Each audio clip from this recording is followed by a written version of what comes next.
Olá, sejam muito bem-vindos a mais um episódio do Clube do Vídeo, ao oitavo e último episódio da quarta temporada. E hoje estou aqui para vos falar de Friends. E portanto eu estou muito empolgado para este episódio. Não, por um lado, porque não é o podcast vai agora para umas férias e eu, pronto, também já preciso descansar destas 16 semanas, parecendo que não, 15 semanas, porque pronto, esta semana aqui foi diferente, mas foram 15 semanas assim muito intensas, porque apesar de terem sido 8 episódios, exigiu uma grande preparação, não é? Por exemplo, este episódio está em pré-produção desde maio, portanto, eu estou bastante cansado e agora preciso também de umas férias do podcast, se bem que vou continuar bastante ativo no Instagram. Já sabem, sigam @clube de vídeo no Instagram para acompanharem as novidades, para acompanharem as minhas reviews semanais, a minha lista de sugestões, curiosidades, tudo. A página do Instagram tem imensa coisa, tem muito conteúdo, quase todos os dias da semana. Por acaso, há semanas que é quase todos os dias, mas normalmente os posts principais da semana saem sempre à segunda, quarta ou sexta. Às vezes também lanço à sexta-feira. Mas pronto, depois deste momento publicitário, vamos voltar aqui àquilo que é o episódio. Eu hoje vou falar de Friends, como eu disse, porque Friends celebra o seu 30º aniversário no próximo domingo, dia 22, e portanto é o pretexto perfeito para falar desta série, que é a minha série de conforto, uma das minhas séries favoritas, e portanto eu estou mesmo muito empolgado para partilhar aquilo que são as minhas visões acerca de Friends. Vou ser muito sincero, eu sou fã de Friends, mas tenho uma posição muito crítica em relação a muitas coisas, portanto não esperem aqui um episódio só a falar muito bem de Friends, não, que eu obviamente sou fã e eu gosto de ter também uma posição bastante crítica acerca daquilo que falhou também em Friends, na minha perspectiva, e coisas que eu também não gostei particularmente. E portanto, este aqui será um episódio diferente dos últimos que têm sido. Esta temporada tem sido assim um bocadinho feito para uma ponte mais com a realidade. Este aqui não, será um episódio completamente focado na série. Eu nem vou falar muito das questões de bastidores, porque sinceramente exigiam outro tipo de preparação que eu não tive. E de facto eu vou falar assim um bocadinho mais da série, da minha experiência a ver a série, e não tanto de fazer um retrato histórico da época, ainda que Friends seja uma série excelente também para percebermos a evolução da sociedade euro-americana no final da década de 90 quase até à primeira metade da primeira década do século XX, não é? Portanto, a série acaba em 2004, portanto, quase chegava à meio da primeira década.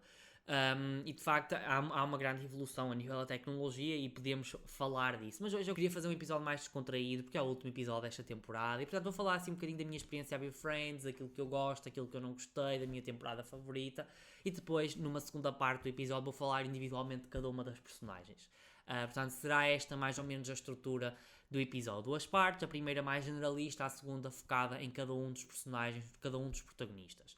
Bem, antes de começar a análise, vamos sempre àquela parte mais chata, na minha opinião, mas muito importante, que é a parte em que falar assim mais as questões mais informativas, mais técnicas, portanto, quem criou, quem protagonizou, em quanto tempo foi emitido, onde foi emitido, e pronto, é isso.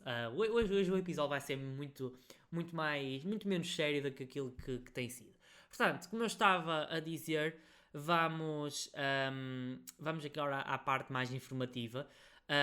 Friends é uma série criada por Martha Kauffman e por David Crane e contou ainda com o apoio de Kevin Bright como produtor executivo. Portanto, estes são as três pessoas que idealizaram Friends. Friends eu lembro-me de ver no documentário que eu estive a reassisti-lo esta semana para também preparar este episódio, e lembro-me que no documentário eles disseram que basearam-se nas pessoas, principalmente a Martha Kauffman e o David Crane, que viveram em Nova York. Eles disseram que pegaram nas suas experiências enquanto jovens, na casa dos 20, 30 anos, para também se inspirarem na produção desta série. Portanto, eles também tinham um grupo de amigos nova-iorquinos e, portanto, o Friends é, no fundo, uma adaptação ou baseada em factos reais, obviamente que tem uma grande dose de ficção, porque muita coisa que acontece em Friends claramente é ficção, mas também a inspiração veio do mundo real, e, portanto, é algo também interessante de referirmos. Toda a gente sabe, mas não quer demais recordar, a série é protagonizada por 6 brilhantes atores que viram as suas vidas completamente mudadas depois de protagonizar Friends. Courtney Cox, que interpreta não queria dizer maníaca, mas obcecada pelas limpezas Mónica. A Jennifer Aniston no papel de mimada a mulher de sucesso Rachel. Matthew Perry, que toda a gente sabe que faleceu em outubro do ano passado, e portanto este episódio, aliás, as comemorações de Friends, ainda que eu vou fazer um episódio mais descontraído, também estão envolta numa nuvem negra, obviamente, porque Matthew Perry era alguém muito querido. Este agora vai ser um momento um bocadinho mais sério, mas obviamente eu não queria muito não queria fazer um episódio pesado, mas já que referi o nome de Matthew Perry, queria também deixar a minha homenagem, porque pronto, não é que ninguém da produção de Friends vá ouvir este episódio, mas obviamente que este episódio é um bocadinho dedicado à sua memória e à memória também de James Michael Tyler, que interpretava o Gunther. São dois dos atores de Friends que infelizmente já faleceram. E Matthew Perry, obviamente, que as pessoas recordam-se mais porque Matthew Perry faleceu há relativamente pouco tempo. Faleceu em outubro do ano passado, sim, foi no final de outubro do ano passado, e portanto estas comemorações iniciaram-se de uma forma bastante negra, mas acho que é como a Lisa Kudrow disse em várias entrevistas ao longo deste ano, que também rever Friends também serve também um pouco para evocar a memória de Matthew Perry, porque no fundo os atores e aquelas personalidades que deixam marcas, não é? Coisas gravadas, digamos assim, sejam cantores, sejam pintores, acabam sempre por ser recordados. E Matthew Perry, obviamente, que morreu fisicamente, e numa morte que ainda está a dar muito o que falar, mas obviamente que será sempre recordado. E também acho que eu, quando estava a reassistir Friends, eu acho que senti uma coisa que era como se ele continuasse vivo, não é? Às vezes eu digo muitas vezes isto sobre um ator português que é o Nicolau Breiner. Eu não sei se já disse isto alguma vez no podcast, mas o Nicolau Breiner para mim nunca morreu, porque eu continuo a ver muitas séries com ele, e quando nós vemos ele, quando o vemos a representar, portanto, em alguma série, em alguma novela, portanto, em algum filme, nós é como se estivéssemos a ver aquela pessoa novamente, a revê-la, e portanto acho que não acaba por morrer. E muitas vezes eu, quando via Friends, eu até me abstraía que Matthew Perry morreu há relativamente pouco tempo. Mas pronto, sim, interpreta uma personagem que provocou inúmeras gargalhadas. Chandler é uma personagem muito querida pela fanbase, e portanto é sempre triste, mas obviamente que também é bom recordarmos esta figura também com um sorriso, ainda que a sua vida, como toda a gente se recorda, já ouviu falar. Ele escreveu uma autobiografia há relativamente pouco tempo, pouco antes de falecer, e portanto eu ainda não a li, não tive a oportunidade de a ler, mas sabemos também que nós recordamos muito com um sorriso a personagem Chandler, mas também sabemos que os bastidores de Friends não foram propriamente, muitas vezes, fáceis para ele, porque teve que lidar com crises de dependência. Mas recordemos sempre a figura de Matthew Perry com carinho, e acho que também é importante este momento mais sério. Mas pronto, continuemos. Vamos sempre falar da personagem Chandler com uma aura positiva. Continuemos. A seguir temos Matt LeBlanc, que interpreta o Joey, a Lisa Kudrow, que interpreta a Phoebe, e por fim a David Schwimmer, que interpreta o polémico Ross. Friends esteve no ar no canal norte-americano NBC entre setembro de 1994, entre 22 de setembro de 1994 e até 18 de maio de 2004. Portanto, foi aqui 10 anos, ou quase 10 anos, de muitos sorrisos, de muitas gargalhadas e de muito boas audiências. Ou melhor, foram 10 anos e 236 episódios. Friends tem 236 episódios. Parece que são muito poucos, mas a verdade é que, pronto, pela maneira como parece muito poucos, não é? Por exemplo, nós olhamos muito para as produções portuguesas e isto é uma coisa que dá durante um ano. Portanto, 10 anos, 236 episódios é muito pouca coisa, não é? Mas também era emitido semanalmente e, portanto, também tinha pausas entre si. Mas sim, 236 episódios de muitas gargalhadas, de muito bons episódios. Pronto, há sempre um ou outro que não é tão bom, mas 236 episódios, muita coisa ao longo de 10 anos, e temos aqui muita coisa para falar. Aliás, este episódio É um episódio complicado porque não é, o Clube de Vídeo está habituado, ou melhor, eu estou habituado quando gravo o Clube de Vídeo a falar de filmes, e os filmes têm cerca de 1h30, a 2 horas, já tivemos filmes com 3 horas, mas uma série de 286 episódios com 25 minutos cada um é muita coisa para falar, e obviamente que a estrutura também que adotei também vai de encontro a cobrir o maior número de coisas possível, mas de uma forma pouco maçadora. Friends foi emitido obviamente no canal norte-americano NBC, como eu já disse, mas Friends foi um grande sucesso mundial, não é? No caso português, obviamente que não foi um sucesso tão grande, porque em Portugal a série chegou um bocadinho mais tarde e chegou de uma forma um bocadinho não muito bem, porque o que é que os diretores de televisão portuguesa, penso que na altura foi na RTP, pensaram: vamos dobrar Friends e chamar disto de amigos e chamar a Rachel de Raquel. É verdade, isto aconteceu. Procurei no YouTube, existe uma promo sobre esta série e, portanto, em Portugal a série foi dobrada e não teve um grande sucesso. A série só depois, mais tarde, quando foi para um dos canais de cabo da SIC, penso eu, é que, ou quando depois foi, acho que depois eles recertaram, não é recertaram, mas voltaram a transmitir a série, já transmitiram no áudio original e a série foi um sucesso muito maior, porque em Portugal, ao contrário de muitos países europeus, nós não temos a tradição de dobrar séries e normalmente elas são rejeitadas, e foi isso que aconteceu em Friends, e Friends não teve um impacto tão grande como teve noutros países. Há países em que Friends é uma verdadeira febre, para além dos Estados Unidos, mas no caso português a série ficou muito aquém do seu potencial, precisamente por causa desta decisão estúpida, diga-se. Mas sim, Friends é um grande sucesso mundial.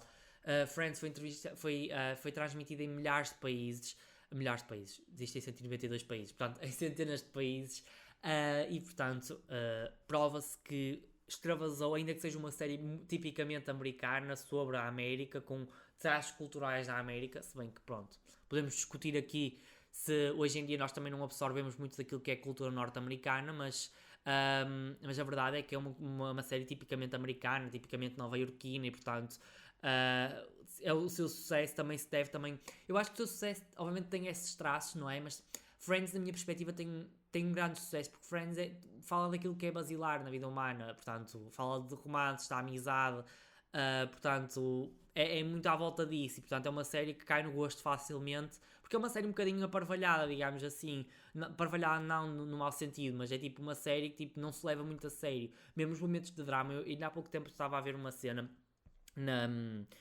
no Twitter, pronto, eu ia dizer X, mas eu não gosto de dizer X. Estava a ver uma série, estava a ver um tweet no Twitter, um tweet no Twitter, à partida, né? Pronto, mas avancemos, que eu já estou a fazer aqui muitos à partes. Estava a ver um tweet e estavam a fazer uma comparação entre Friends e How I Met Your Mother. Portanto, How I Met Your Mother e Friends é talvez as séries mais comparadas de todo sempre, porque uma estreou a seguir à outra, também falam de um grupo de amigos, mas uma coisa que as pessoas diziam é que enquanto How I Met Your Mother se leva um pouco a sério, digamos assim, há momentos de drama, Friends não, por exemplo, mesmo quando, por exemplo, há momentos mais tristes, há momentos mais pesados, por exemplo, quando por exemplo, lembro nas primeiras temporadas, quando a avó de Ross e da Mónica falece, esse episódio é bastante cómico. Ou quando a Mónica e o Chandler descobrem que não podem ter filhos. Também, digamos que também é um momento de tristeza, mas logo a seguir há uma piada. Lá está, Friends tenta aliviar um pouco a tensão, e portanto é uma série perfeita para quando as pessoas estão mais em baixo. Muita gente diz isso, quando se sente mais em baixo, e eu próprio faço. Quando está mais em baixo, decidem assistir a Friends, e lá está, porque Friends não se leva muito a sério, ao contrário de outras séries. Eu acho que isso também é algo também fundamental para que esta série seja um sucesso muito maior do que outras, ainda que How I Met Your Mother tenha uma grande fanbase, mas a verdade é que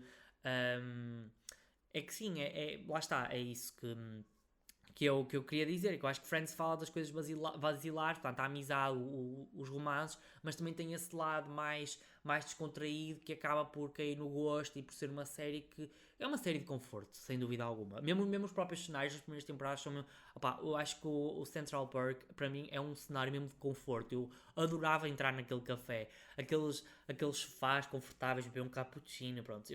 Eu acho Friends uma série ótima para ver no final do ano, assim, numa altura mais de outono, de inverno, pá, porque é mesmo quentinho. Eu por acaso tive pena que tive que rever, tive que rever agora no verão. Foi bom porque tinha muito tempo para assistir vários episódios, mas a verdade é que eu fiquei com muita pena não a rever agora no outono e inverno, porque acho que me aquecia mais o coração. Como eu estava a dizer, eu agora vou pegar nesta questão de ter revisto. Eu revi a série, não é? Revi a série, a primeira vez que assisti foi em 2019. Revi a série agora entre maio e agosto, mais ou menos, 3 mesitos.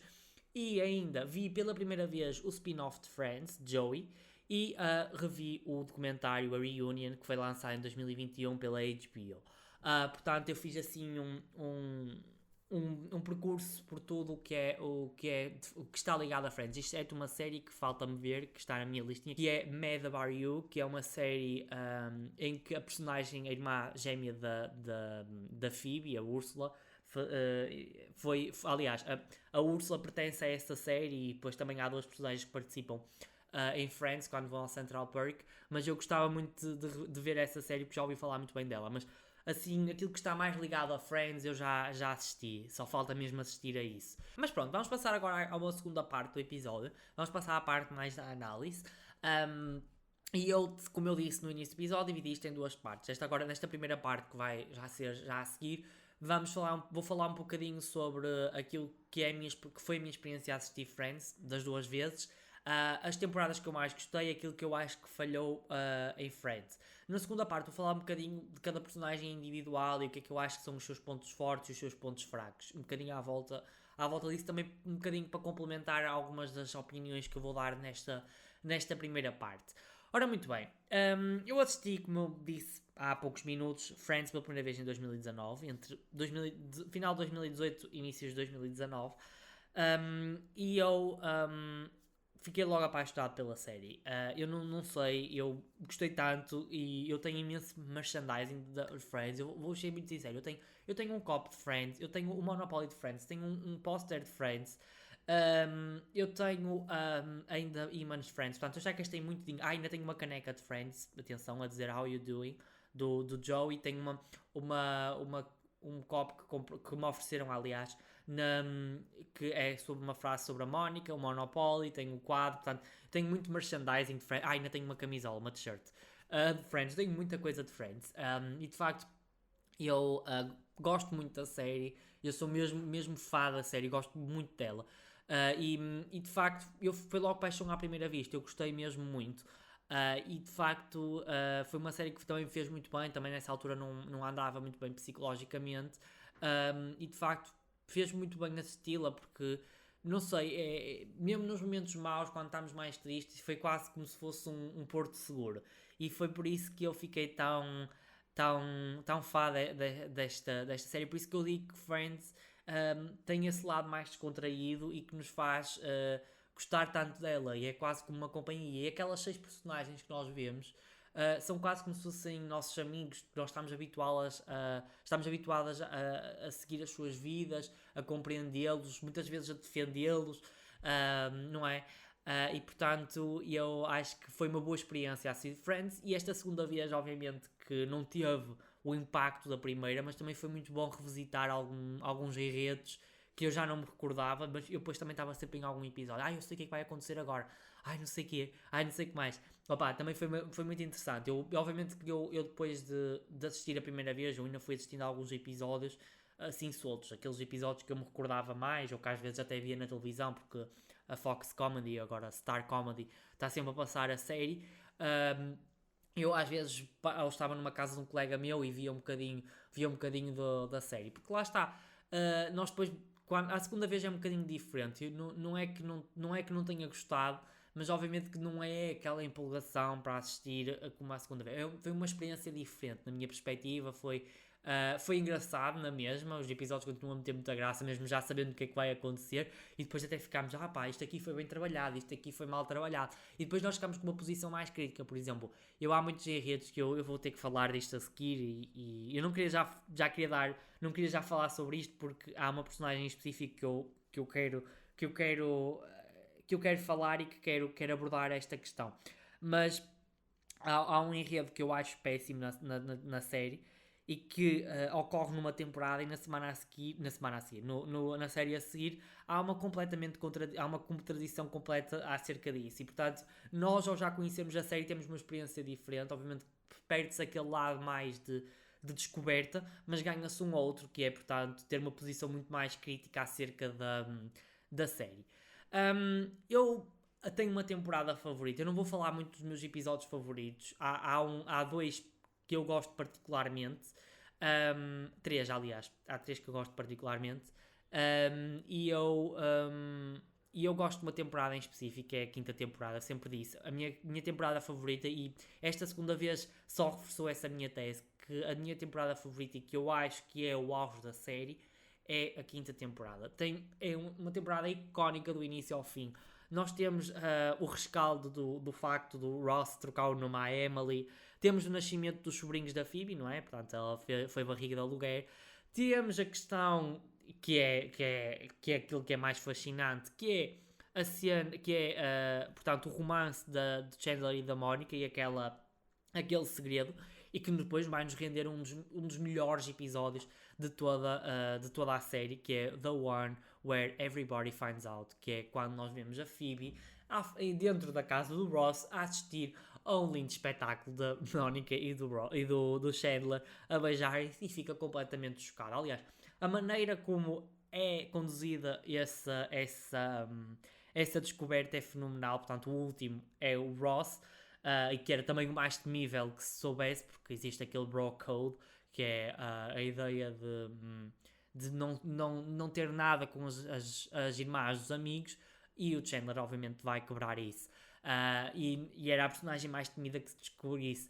Mas de facto a construção de todas as personagens a descobrirem o relacionamento entre eles os dois é fenomenal. Por exemplo, também temos a reação de Joey, que é incrível, que é quando ele percebe que ele está a ser encurralado pelos dois, e que acaba por descobrir e quase deitava tudo a perder. E de facto, eu acho que esta temporada é fenomenal. E também entrega um outro episódio que eu acho muito bom, para além desse, que é o episódio, o The One with the Whole da Thanksgiving, que é o episódio em que eles vão aos piores dias de ações de graças, e que nós temos, portanto, aquela vingança que Mónica vai fazer ao Chandler, porque afinal a Mónica já era apaixonada pelo Chandler desde a adolescência, e Chandler era um cabrãozinho, digamos assim, quando era mais novo, e que obviamente motivou a uma mudança do aspecto físico da Mónica. Eu também gosto muito desse episódio. Eu acho que depois, a série depois da quinta temporada, na minha perspectiva, entra não num período, eu não digo decadência, mas obviamente que a qualidade cai. Eu diria que a sexta temporada ainda mantém algum do vigor da quinta temporada, até porque depois há o rescaldo da cena de Las Vegas, em que, portanto, o Chandler e a Mónica iam se casar, depois acabam por não se casar. Também temos a cena em que a Rachel e o Ross se casam, e de facto a sexta temporada ainda mantém algum vigor, e depois entrega um último episódio muito bom, que é o episódio do pedido de casamento. E, portanto, é algo completamente que levou o público às loucuras, não é? Mas lá está, a sexta temporada ainda mantém algum vigor, e tem um episódio muito bom, o The One That Could Have Been, que é o episódio em que eles dissertam, ou melhor, pensam o que é que poderia ter acontecido se tudo tivesse sido diferente. Opa, esse episódio é muito bom, porque esse episódio está muito bem editado. Primeiramente porque dá-nos quase uma contra-história da série, portanto vemos o Ross ainda casado com a Carol, vemos também já não, sim, a Rachel não tinha, às vezes eu esqueço-me, eu gosto tanto deste episódio que eu até me esqueço.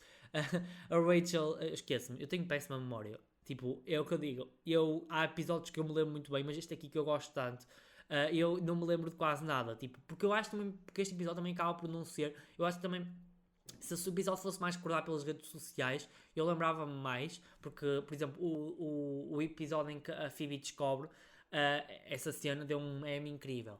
E de facto, este episódio que eu considero muito bom, eu lembro-me de algumas coisas, por exemplo, a Rachel não chega a ir para a casa da Mónica. Depois, eu acho que o Joey é um ator de sucesso, e a Mónica continua mais gorda. E portanto, é um episódio que é quase como uma contra-história. E eu acho que gostei muito porque é um episódio mais imaginativo. E também tem uma coisa interessante que eu gostei do facto de eles terem mudado o genérico. O genérico dessa série, é da segunda parte, que o episódio tem duas partes. Eles usam imagens desse episódio, portanto, deles naquela versão dark da vida deles. E depois eu acho que eu também estava a esquecer que por acaso a sexta temporada também entrega uma coisa muito interessante, também entrega um outro episódio muito interessante que é o The One with the Routine, que é o episódio em que a Ross e a Mónica vão lançar para aquele programa de TV e que passam imenso mico. E depois também tem a cena do Unagi e a cena do pedido de casamento. Eu acho que a partir então, depois desta temporada, não é? Do final desta temporada, depois do pedido de casamento, entramos na temporada da preparação do casamento, que é a sétima temporada. E eu acho que a sétima temporada é muito mais fraca do que as anteriores. Aliás, eu diria que há duas temporadas que eu acho particularmente fracas, é a sétima e a nona. E eu acho que isso acontece, principalmente porque a sétima entra ali num período em que foca-se muito na questão do casamento, o Chandler passa um bocadinho para segundo plano, e de facto eu acho que a única coisa que eu me recordo mais dessa temporada é quando é a cena do casamento e que entrega, portanto, um gancho muito interessante que é quem é que está grávido. Portanto, será a Mónica ou será a Rachel, se bem que no final do episódio nós ficamos com a certeza que é a Rachel que está grávida. E depois eu acho que esta temporada é mais fraca e é muito menos retimada do que as anteriores. Eu acho que depois a série recupera um pouco na oitava, principalmente porque nós temos a questão de saber quem é a identidade do pai do filho da Rachel, também temos as cenas portanto, da Rachel grávida, que teve basicamente um ano grávida, não é? Portanto, é feito referência que o Chandler e a Mónica se casam em maio e a Rachel só tem a Emma no final da oitava temporada. Ao contrário da Phoebe, não é? Que teve grávida mais ou menos o tempo certo. A Rachel teve grávida um tempão, portanto, supostamente, se nós fizéssemos as contas, a Emma tinha que ter nascido mais ou menos em fevereiro e março. Por aí, mais coisa, menos coisa, portanto, e ela não nasceu, supostamente acho que nasceu em maio. Portanto, aliás, é esta linha temporal que é péssima. Aliás, há uma outra série que é o Dead 70 Show, que também tem uma péssima linha temporal. A série passa-se em 2 anos e acontece imensa coisa em 2 anos. Mas pronto, a oitava temporada eu acho que recupera um bocadinho, a nona temporada é assim mais low profile, tipo, é uma temporada que muita gente não se recorda muito bem, eu pessoalmente não me recordo assim muita coisa. E depois a décima temporada é uma temporada mais das emoções, portanto é uma temporada que sabemos que a série estava mesmo a terminar e de facto aquilo que os argumentistas fazem é, portanto, encerrar algumas das histórias que estavam a acontecer. Mas sem dúvida que eu acho que Friends tem 200, obviamente, que apesar destas temporadas assim um bocadinho mais fracas, eu acho que a série vai num crescendo até à quinta temporada.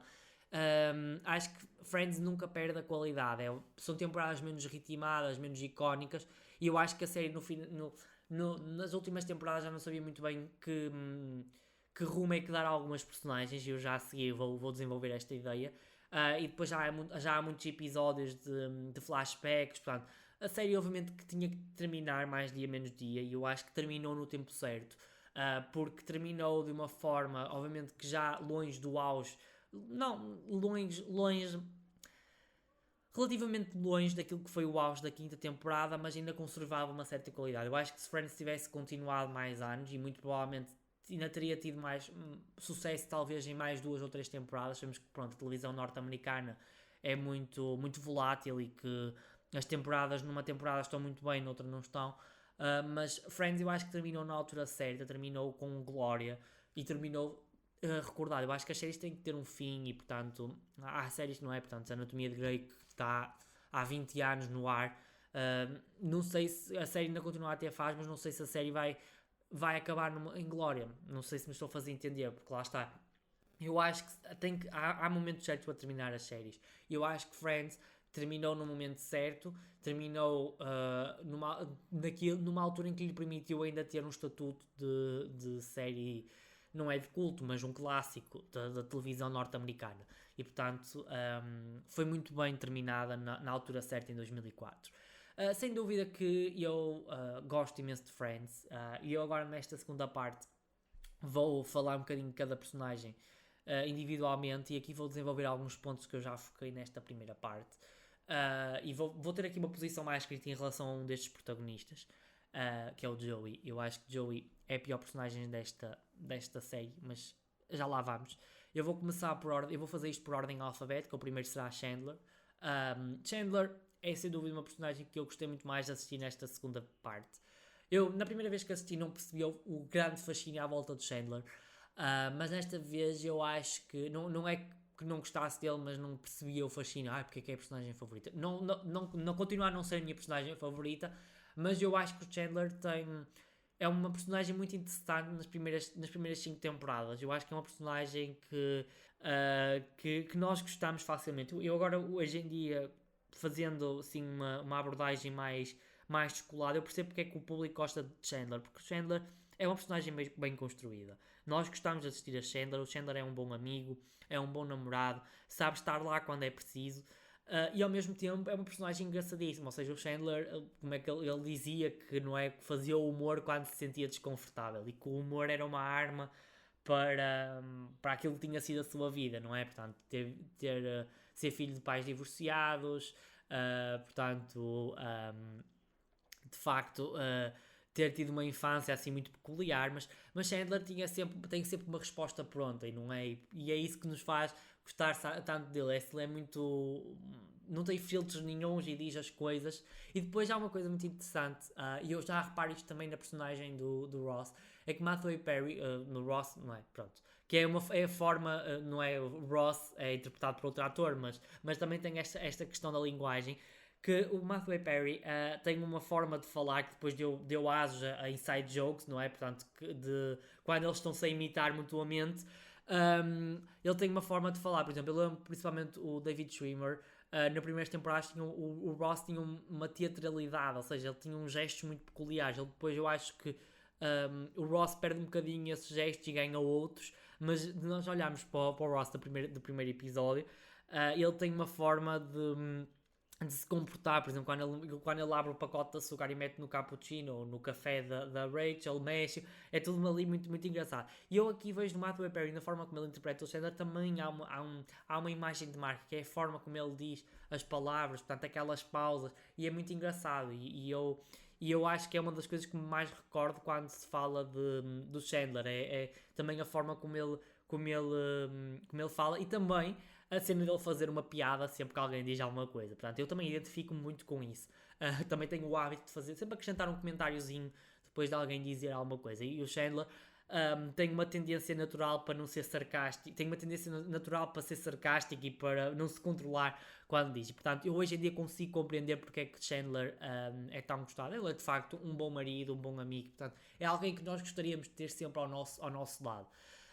E sem dúvida que ele também faz uma ótima dupla com o personagem que eu vou falar a seguir, o Joey. Eu acho que os momentos entre eles os dois são completamente genuínos, e eu percebi porque é que eram tão genuínos, não só pela forma natural como o elenco tem uma química, não é? Portanto, foi uma coisa que eu devia ter falado no tópico anterior, mas o elenco tem uma química muito natural. Aliás, tanto que ainda hoje muitos deles continuam amigos, ainda que não se juntem. Aliás, eles disseram mesmo no documentário que não se juntam há algum tempo, e ou melhor, não se juntavam há algum tempo, porque o documentário já tem 3 anos. Eles já não se juntavam há algum tempo, mas que mantinham o contacto na mesma, e é verdade. Há uma cena que eu destaco particularmente no documentário ainda sobre esta amizade entre o Joey e o Chandler, que é quando o Matthew Perry e o Matt LeBlanc estão sentados nos cadeirões na casa do Joey e abrem portanto, não sei como é aquela parte para meter os pés se chama, portanto, reencostam-se, portanto, encostam-se na poltrona e começam a falar os dois, e nota-se ali que é mesmo uma amizade de velhos amigos, não é? De pessoas que já estão na casa dos 50, que já não se veem há muito tempo, mas continuam a ter um carinho enorme um pelo outro. Eu achei essa parte do documentário deliciosa, e percebe-se que precisamente que também um dos ingredientes do sucesso de Friends é esta naturalidade e esta amizade e este companheirismo que existe entre o elenco, e o documentário prova precisamente isso, e eu acho que foi muito interessante nós vemos esse outro lado deles os dois. E eu agora, como eu disse, eu ia falar de Joey. Joey entrega ótimos momentos entre o Chandler com o Chandler, portanto, há tanta amizade entre eles os dois, aquele episódio em que ficam sentados todos os dias. Depois há uma cena que é a cena de maior tensão, que é quando o Chandler se mete com uma das namoradas do Joey, e portanto eles acabam por ter um zaguizado, não é? Mas eles entregam momentos incríveis entre um e outro, e o Chandler é quase como um. Não ia dizer, isto fica mal, porque eles são quase os dois da mesma idade, mas o Chandler era o protetor do Joey, porque o Joey era um bocadinho sem noção, não é? Pronto, a característica do Joey é ser sem noção. Eu de facto, é assim, eu não odeio a personagem do Joey, mas para mim é a pior personagem da série. Opa, eu achei isto a primeira vez que assisti consigo, não, achei também nesta vez, porque de facto eu acho que a culpa não é do ator, o ator continua a interpretar muito bem o Joey, mas eu acho que o Joey é um personagem completamente incoerente, portanto, primeiro uma das coisas que eu acho é o Joey fica burro, fica mais burro a cada temporada, e tipo, eu acho que é uma coisa tão sem noção, porque tipo, eu acho que o Joey, a primeira versão desta personagem não era assim, era muito mais, não era inteligente, nunca foi um posto de inteligência, mas tinha alguma coisa lá dentro, e depois eu acho que à medida que as temporadas avançam ele fica um bocadinho mais burro. E depois a forma como é a sua trajetória na série é muito, muito peculiar. Se nós olharmos, por exemplo, para a Mónica, para o Ross, principalmente para a Rachel, ou para a Phoebe, ou para o Chandler, nós notamos uma evolução, não é? No primeiro episódio eram de uma forma, no último episódio eram de outra. Isto é um bom desenvolvimento.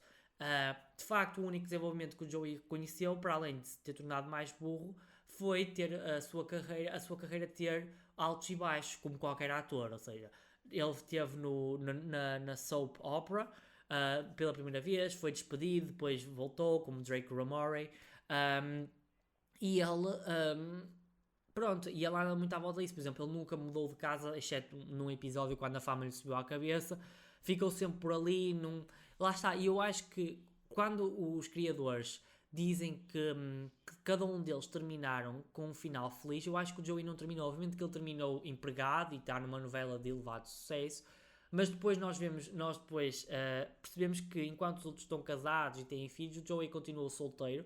Obviamente que também a marca do Joey é ser um melhoriano e ser um bom vivan, dentro do possível, mas a verdade é que o Joey nota-se que é uma personagem muito estagnada, portanto fica sempre muito por ali, continua também a depender muito do Ross, da Mónica e do Chandler. Eu acho que não é uma personagem que eu diga, eu entendo porque é que os fãs da série gostam dele, porque ele de facto é engraçado e o ator é muito bonito, não é? O Matt LeBlanc, nos seus 20 e 30 anos, era um homem mesmo muito bonito. Mas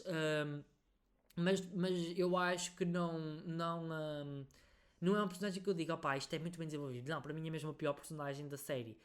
E quando olhamos para o final, enquanto todos encontraram um parceiro, não é? Eu não estou a dizer que tinham que encontrar um parceiro, mas será que uma soap opera é assim um tão bom final?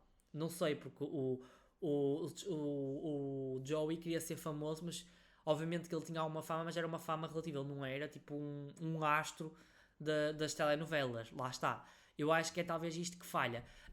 E depois, obviamente, que tanto que o Joey não terminou com um final fechado como os restantes personagens, porque existe um spin-off intitulado Joey acerca desta personagem. Eu assisti ao spin-off. O spin-off foi cancelado ao fim de 2 temporadas. E de facto eu não acho que o spin-off seja mau. Obviamente que eu, não sendo uma personagem que eu adorasse, eu gostei de rever a personagem. Se bem que eu entendo porque é que aquilo acabou por não ser um sucesso. O texto não é assim tão mau, ainda que haja algumas coisas bastante datadas, muito mais do que em Friends. Eu acho que Friends tem uma abordagem a certas questões muito mais cuidadosa do que Joey. Eu acho que o texto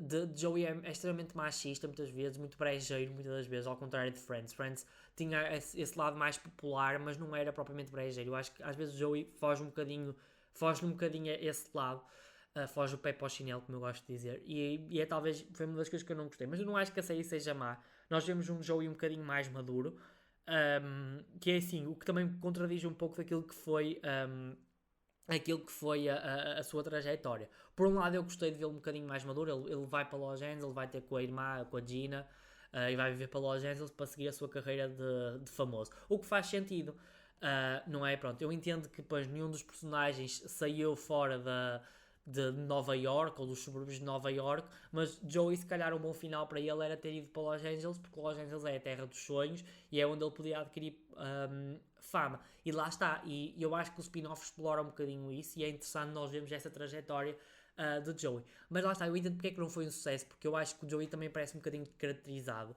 Eu gosto que ele seja um bocadinho mais maduro, mas eu acho que esse lado mais maduro não foi muito subtil, acho que foi tudo assim muito abrupto e ele teve que crescer muito rápido e eu acho que pá, e também o facto também o que também levou ao excesso foi haver poucas ligações à série original. Raramente, não, aliás, em todos os 40 e tal episódios que a série tem, nunca é feita uma referência a ninguém do Friends. Portanto, não sei se por uma questão de direitos, mas a verdade é que não é feito nenhuma referência a nenhum ator ou nenhuma personagem de Friends, o que também acaba por perceber quase que isto podia ser uma série independente, lá está.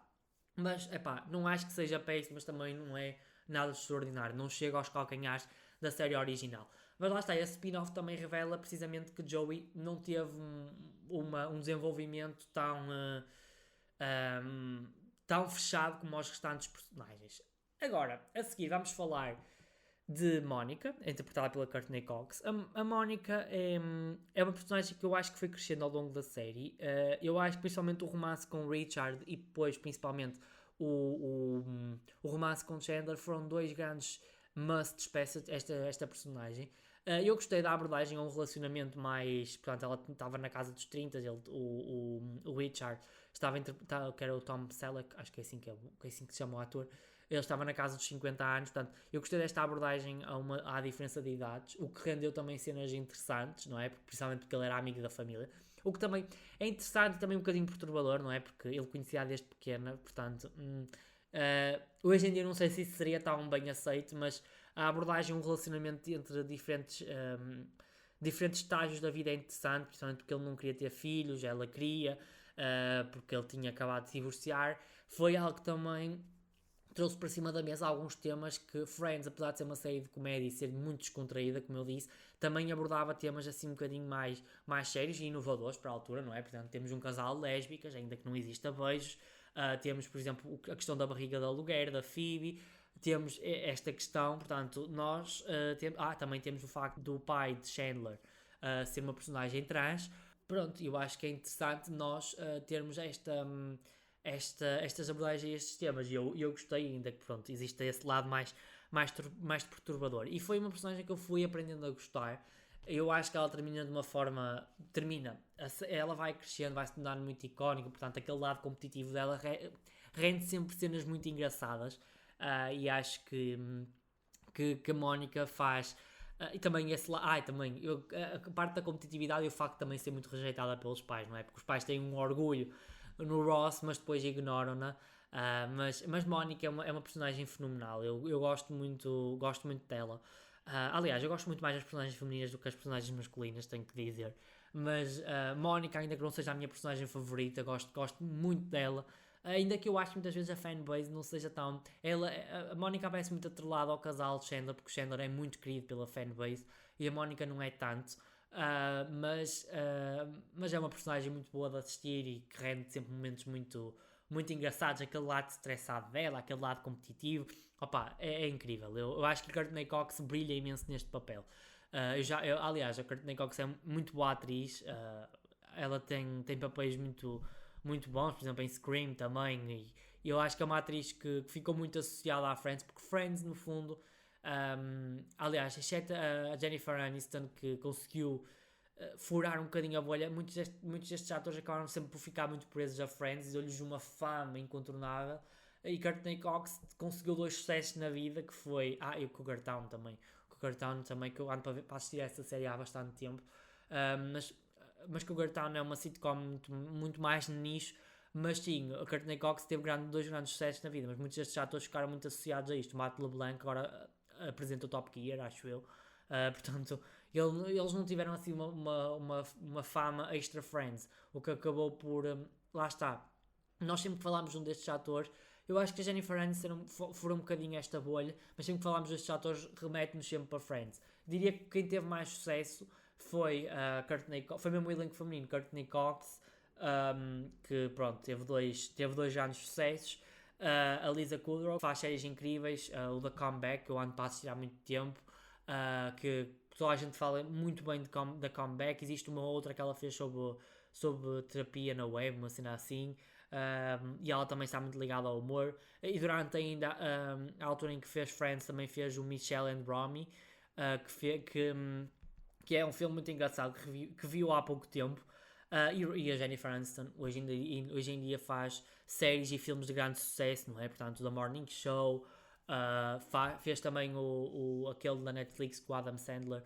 Portanto, lá está, o elenco feminino teve muito mais sucesso. Mas sim, a Courtney Cox muitas vezes é muito recordada pela Mónica, mas a Courtney Cox é muito boa atriz. A seguir vamos falar de Phoebe, que é a minha personagem favorita. Phoebe é uma personagem que mistura um nonsense com uma consciência, portanto, ela é muito consciente ambiental, é uma consciente ambiental, ainda que, pronto, às vezes caia nos seus exageros, não é? Por exemplo, quando ela adota o casal de ratos. Mas a Phoebe é uma personagem que está inserida no universo do final dos anos 90, mas que faz parte ao universo dos anos 60, não é? Portanto, ela veste-se de uma forma quase hippie, o que também está ligado e que é uma pista para os seus pais, não é? Os seus pais eram hippies e que tiveram aquele relacionamento que deu uma confusão autêntica. E portanto eu gosto muito da Phoebe por isso, que ela mistura assim o nonsense com uma certa consciência, e eu gosto muito dela porque ela sai-se sempre com tiradas engraçadas. Opa, é uma personagem fascinante e eu gosto bastante dela. E depois ela também tem aquele ar de gozar com os outros, não é? Por exemplo, quando uma vez ela emprega-se numa firma de massagens e não quer estar associada àquilo, e a Rachel vai lá e ela a fingir-se que não é ela, a dizer que é uma mulher da Suécia. Opá, eu acho que a Phoebe rende sempre momentos engraçados e eu adoro-a mesmo. Aliás, foi a primeira personagem que me chamou logo a atenção quando vi Friends, e eu nunca mais deixei de gostar de Phoebe. E aliás, ela forma um casal incrível com o Mike, a personagem do Paul Rudd, que entrega um dos casamentos mais bonitos de Friends. Eu adoro aquele casamento. Um bocadinho irrealista, não é? Quando ela tira o casaco e há um nevão, mas o casamento é muito bonito. E é um casal, e aliás, o casal, já nem me lembrava que a trajetória deles tinha sido, ela tinha sido rejeitada pelos pais do Mike, porque ele era rico, pertencia a uma classe mais superior, e eu não me lembrava disso, mas eu também gostei disso, e nós sentimos empatia pela Phoebe, porque a Phoebe é uma personagem muito boa. Por exemplo, a maneira como ela, por exemplo, oferece para ser barriga de aluguer do irmão. Ela tem um cuidado com os outros, com os outros amigos, mas depois ao mesmo tempo também tem aquele cinismo dela. Pá, eu acho que é uma personagem deliciosa. Eu diria que não é a melhor personagem construída na série, mas é uma personagem que eu facilmente gostei e que facilmente empatizei. Em seguida, vamos falar do casal maravilha, Rachel e Ross. Vamos começar pela Rachel. A Rachel, para mim, é a personagem que tem melhor desenvolvimento de toda a série. Portanto, começou como uma rapariga que era completamente mimada. Aliás, é isso que é o plot do primeiro episódio. E tornou-se uma grande mulher de sucesso, quase a ir para Paris, e que acaba por abdicar por um lado, eu não acho assim tão... Eu penso que ela chega a abdicar. Que ela abdica, fica um bocadinho depois confuso, mas ela abdica de ir para Paris para ficar com Ross. O que é que eu acho sobre isto? Eu acho que o Ross e a Rachel são um casal tóxico, não é? Não deixam de ser um tóxico, mas são um casal que ao mesmo tempo ficam bem, não é? Eles não conseguem viver um sem o outro. Tipo, a mecânica da relação deles é o reatar, o acabar, o reatar, o acabar, o viverem tiradas um para o outro. Aliás, eu acho que fazia sentido eles darem mais uma oportunidade a si mesmos. E eu acho é que o desenvolvimento da última temporada podia ter sido melhor conseguido. Porque eu acho que eles, obviamente, que têm sentimento um pelo outro, principalmente porque têm uma filha. E a Rachel, apesar de depois ter tido aquele romance com o Joey, que é um romance da minha perspectiva péssimo, e que prova precisamente que o Joey, que os argumentos já não sabiam o que fazer com o Joey. E depois ela dá o dito por não dito, lá está, que era isto que eu falava, que na oitava temporada ela rejeita, na nona temporada ele, ou melhor, ela já quer ter algo com ele, e eu acho que isso ficou tudo tão mal, caiu mal na minha perspectiva, e eu acho que foi tão mal desenvolvido. Eu não me opunha, sinceramente, que o Ross e a Rachel tivessem terminado separados. Obviamente que a mecânica da relação sempre foi essa, não é? Terminar, acabar, como eu disse. Mas não me opunha, porque lá está, tipo, se calhar até para a vida ter continuado. Eu acho que digo isto porque eu não achei que o desenvolvimento da aproximação deles tivesse sido muito bem construído. Acho que era preciso ter começado na oitava temporada e a última temporada ter sido à volta portanto, de darem mais uma oportunidade e ser a oportunidade definitiva. Acho que, obviamente, que rendeu cenas lindíssimas no último episódio, não é? Portanto, ele ouvir a mensagem no gravador e ela aparecer na porta a dizer que não embarcou para Paris. Obviamente que foi uma cena que deixou qualquer um de boca aberta. Mas eu acho que eu não me opunha, precisamente se eles acabassem separados. Obviamente que eles tinham uma filha em comum, e o Ross ainda tinha outro filho que por acaso desapareceu na última temporada. Mas lá está, eu acho que compreendo porque é que os argumentistas escolheram este final, mas acho que se fosse eu, tinha construído daquilo de uma maneira melhor. Obviamente que não, que o facto de eu achar que eles podiam terminar separados, que eu não me opunha a isso. E aliás, por exemplo, eu gostava do casal Charlie e Ross, era um casal interessante, e acabou de uma forma estúpida, não é? Portanto, meio abrupta. Mas eu gostei muito da. Eu gostei, não, o que é que eu estava a dizer? Eu agora já me perdi. Eu estava a dizer que eu não me opunha que eles tivessem terminado separados, e acho que podiam ter feito uma construção, ou uma ou duas, ou também tinham feito uma melhor construção do casal, não é? Portanto, do facto de reatarem desta ser a oportunidade definitiva, ou eles tinham sido separados e por exemplo, o Ross terminava com o Charlie e a Rachel encontrava uma outra pessoa que não o Joey. Porque eu acho que o relacionamento de Joey e Rachel foi um fanservice, como se costuma dizer. E eu acho que foi um fanservice descabido, porque ela tinha rejeitado o Ross tinha rejeitado o Joey na oitava temporada, depois voltou e aquilo não soou bem. Eu acho que era um casal, é assim, rendeu um episódio icónico quando o Ross estava a beber as mimosas, e estava completamente bêbado, ou tequila, era tequila, que estava a beber a tequila e estava completamente bêbado a dizer que estava bem com aquilo tudo. Aliás, tanto que isso também é uma outra contradição, porque o Ross disse que até aceitava que o Joey ficasse com a Rachel se aquilo fosse algo que ele quisesse mesmo. Mas lá está, como eu estava a dizer, eu acho que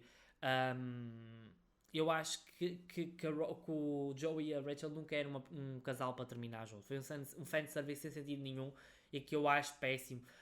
E que também era para dar um mote e um significado à personagem do Joey, porque enquanto a Rachel tinha a questão do trabalho dela, de ser uma mulher de ser uma mulher agora bem sucedida, de se esforçar e trabalhar naquilo que gosta, o Joey trabalhava naquilo que gosta, mas não explorava muito esse lado da minha perspectiva. Por fim, resta-me só falar do polémico Ross. O Ross é a personagem mais odiada pela fanbase. Com alguma razão, sem alguma razão. De facto, o Ross é uma personagem que eu considero tóxica e conservadora em alguns momentos, mas ao mesmo tempo é uma personagem engraçadíssima. E rendeu para mim momentos icónicos da série. A cena do Unagi, a cena do sofá em que ele diz a famosa expressão. Também temos a cena também do que eu estava a falar da tequila dele, quando ele descobre do Ross e do Joey e da Rachel.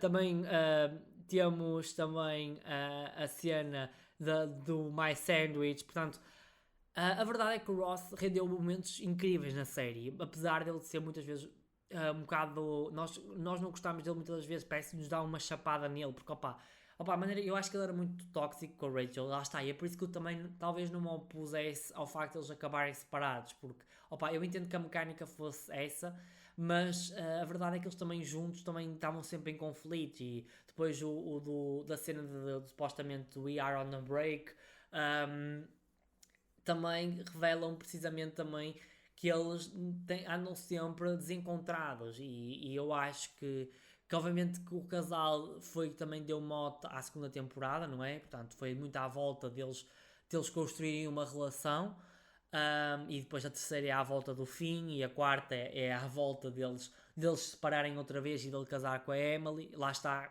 Ross rendeu outra cena icónica, trocar o nome da Emily em pleno casamento, e que foi outra cena que eu já tinha assistido pela primeira vez e mesmo assim fiquei chocado. A verdade é que Ross é uma personagem engraçadíssima, apesar de ser que eu considero muito tóxico, muitas vezes conservador. Por exemplo, a cena do quando contratam o babysitter para a Emma e ele fazer aquele escândalo à volta daquilo tudo. Lá está, eu entendo porque é que o Ross é um bocado odiado, porque lá está, nós olharmos hoje, o Ross, apesar de ser um bom pai, de ser um homem que pronto, também já tinha sofrido um bocado não é, ter sido traído. A verdade é que ele muitas vezes tem atitudes infantis, e lá está, eu compreendo porque é que as pessoas não gostam dele, porque os relacionamentos dele acabam sempre por darem mau resultado, e principalmente ele não se comporta muitas vezes bem com a Rachel, e é esse talvez um dos traços que faz mais odiar. Mas a verdade é que o Ross é a personagem, para mim, não sendo a minha personagem favorita, é a personagem mais icónica de Friends. Rendeu inúmeras cenas engraçadas, muito mais, eu acho que muito mais do que outras personagens, ainda que pronto, tenhamos o Chandler sempre com as suas piadas prontas, mas quando nós lembramos de Friends, nós lembramos tipo, de várias expressões de Ross, e de facto, por exemplo, a cena do We Are On The Break é uma cena icónica, e que quando se fala de Friends, a gente vem logo à memória essa frase. E lá está, nós não podemos falar de Friends sem falar de Ross, e o Ross é a personagem mais polémica de Friends, na minha opinião. Conseguimos gostar e conseguimos odiar ao mesmo tempo, e eu pelo menos vejo desta forma. Estamos quase a terminar o episódio, porque este episódio já vai bastante longo. Sem dúvida que eu recomendo assistir Friends, acho que isto nem se pergunta, apesar de todas estas falhas que eu fui fazendo, e acho que tentei sempre ter uma posição crítica. Friends é uma personagem incrível. Friends é uma série incrível, é uma série de conforto. Olhem, estamos no final do ano, vem aí o outono, os dias mais chuvosos. Vejam Friends, se nunca assistiram, vale a pena. Para quem assistiu, assistam novamente. Acho que vão gostar como da primeira vez. Obviamente que, como eu disse, acho que se perde um pouco da experiência da descoberta, mas ganha-se uma outra de ficar empolgado para ver coisas que nós já vimos. Aliás, é o que eu digo, eu também consegui ficar chocado, como eu estava a dizer na cena do casamento, consegui ficar chocado com essa cena. Vai haver sempre momentos da série que vocês mesmos revendo vão ficar chocados, mas obviamente que se perde esse lado da primeira vez. A primeira vez é sempre a melhor, na minha perspectiva, mas eu acho que uma segunda vez vocês não perdem em fazê-lo. E pronto, era isto que eu queria falar acerca de Friends. 30 anos, portanto, revejam, vale muito a pena. Eu agora vou dar por terminada esta temporada do Clube de Vídeo. Obrigado a quem assistiu ao longo destes meses, não é? Estou a publicar desde junho. Foi uma temporada muito boa. Eu não sei se já disse isto alguma vez noutras temporadas, mas esta foi a temporada que eu mais gostei de gravar, genuinamente. Acho que se vê pela duração dos episódios. Foram episódios sempre na ordem dos 30, 40 minutos. Tivemos um de uma hora. Eu não sei como é que eu falei uma hora. Tivemos um episódio de uma hora. Eu acho que este também vai ficar à volta de uma hora. Pronto, há sempre umas coisas de edição que lhe corta sempre algum bocadinho, mas vai também ter à volta de uma hora. E foi uma temporada que eu gostei muito. Eu acho que foi uma temporada porque eu acho que consegui explorar aquilo que é a minha área de estudo, a história, com cinema. E acho que houve episódios que eu gostei muito, que eu gostei particularmente.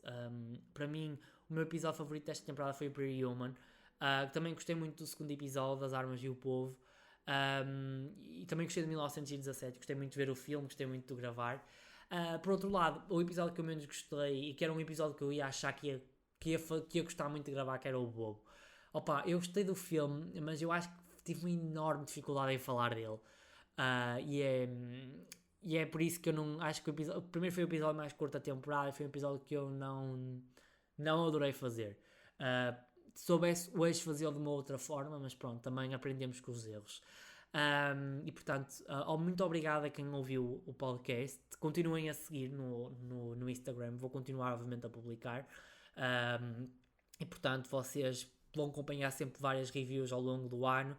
Obviamente que de vez em quando há sempre uma pausa quando estou com menos tempo, mas a verdade é que tenho tentado sempre publicar uma ou duas vezes por semana para manter sempre a página bastante ativa, porque tem sido algo que eu tenho gostado de fazer. Aliás, eu acho que este ano eu tenho visto muito bons filmes. Tenho explorado cinema e o ano passado explorei cinema um bocadinho diferente, mais europeu e não tanto norte-americano, e tem sido interessante. Eu sei que esta temporada, aliás, eu só trouxe um episódio fora do binómio português norte-americano e pronto, britânico, porque 1917 é britânico, mas tem uma coprodução com os Estados Unidos.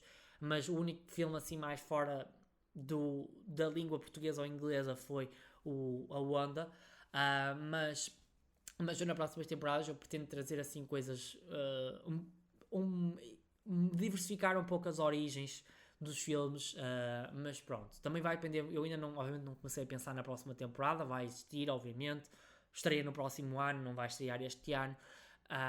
Mas eu ainda não comecei a pensar, já tenho alguns filmes pensados, principalmente o primeiro e o último. Mas fora isso não tenho assim nada ainda projetado, mas vai ficar a nota para uma temporada futura ou para a próxima temporada de trazer filmes de outros países. Já tivemos filmes franceses, espanhóis, talvez volte a esse universo, porque há muitos bons filmes por aí que muitas vezes não têm atenção, que também têm muita coisa a nos dizer e que nos suscita um debate, porque este podcast é um podcast de cinema, mas também para debater um pouco daquilo que é a realidade. Obviamente que este episódio de Friends foi um bocadinho mais à volta só de Friends, da minha experiência, foi um episódio mais narcisístico, digamos assim, mas obviamente que eu acho que esta temporada o que eu fui fazendo foi fazer uma ponte entre aquilo que é a história, aquilo que é a sociedade atual, com o cinema, e com aquele período em que o filme foi lançado, por exemplo, As Armas e o Povo. Eu acho que explorei muito bem a sociedade da década de 70 e acho que é muito à volta disso que eu pretendo trazer nas próximas temporadas. Acho que encontrei o rumo do podcast. Portanto, eu regressarei para uma quinta temporada do Clube de Vídeo, muito em breve. Não sei quando é que vou estrear, provavelmente se calhar só no verão de 2025, mas vai ficar a nota que o podcast foi renovado para uma quinta temporada. Sobre o final do ano, eu não vou prometer nada. Eu gostava muito de gravar um episódio no Halloween e outro na altura do Natal.